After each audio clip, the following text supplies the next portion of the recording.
John Byrne and the Hulk. What an amazing combination. Marvel Fanfare 29. Have you ever wanted to see a comic book where John Byrne just does splash pages? Yes. Do you want to see a comic book where John Byrne does splash pages that are fucking boring? No, but that's what we got. So here we go. Love John Byrne. Great artist. One of the best, probably, definitely in the top 20 artists in comics. And I would have been excited. I would have been like, oh man, look at this. This looks interesting.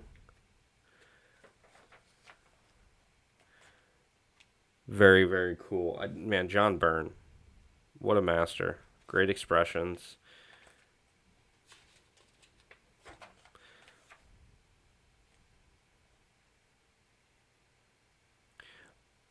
John Byrne and the Hulk is a very good combination because I think John Byrne is such he's a master for sure, and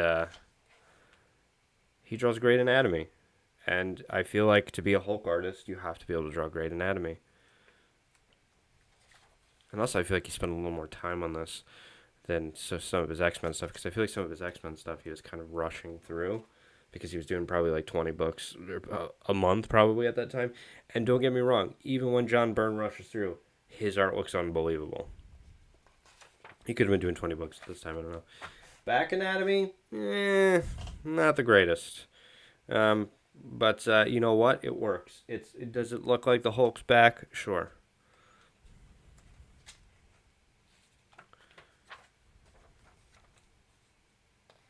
I'll probably go through this book in like 5 seconds.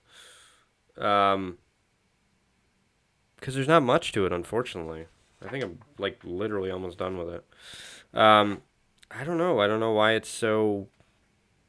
I don't know. Maybe John was just feeling like I want to tell a story, as opposed to kind of telling a, you know, an epic.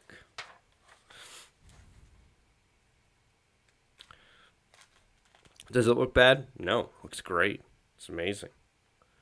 Guy gets shot right in the fucking head.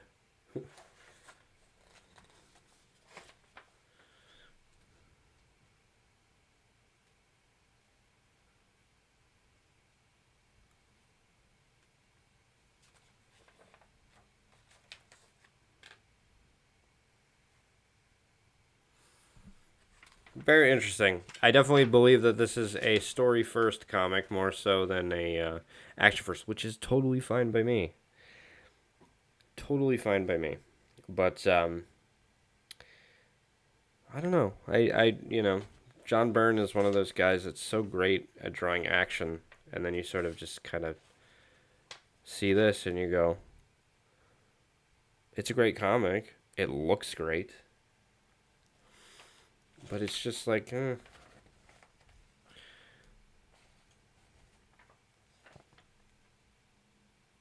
Anyways, that's John Byrne and Marvel Fanfare. Just wanted to do a very, very quick video because there's not really much to cover on a great cover, by the way. Speaking of cover, amazing cover. He draws a great Hulk. He draws a great everything, you know? I love his X-Men stuff. Eventually I'm going to cover his X-Men stuff because, man, his X-Men stuff is... It's one of those books that you look at and you go, man, I don't know if I'm ever going to be this good. And I look at this and I go, man, I don't know if I'm ever going to be this good either. But, yeah, John Byrne, such a solid artist. Great anatomy except for the back. But the back, it's very difficult. And I'm still trying to figure out even the front, let alone the back. So, love John Byrne. Marvel Fanfare 29. Thanks, guys. Just made a very quick video, just kind of uploading it real quick. But eventually I'm going to cover some more John Byrne. And he's got some great stuff there. This is great too, you know? Like, I know he did a Hulk run for a little while. I think it was like 6 issues or something. It's a great run. It's amazing. And then you go out and you get this, and you go, it's good. It looks great. It's a bunch of pinups. I mean, it's very cool, but it's not the most dynamic thing in the world. But again, I think we're going to tell a story more so than we're going to kind of make it this very dynamic stuff. And I mean, look at that face. What a great face. I guess. Not the greatest face, but that's pretty good. That's pretty good. But everything else, man, it looks. But I mean, I get it. You know, he's trying to show like the Hulk's getting choked out. But yeah. So yeah, that's John Byrne on the Hulk.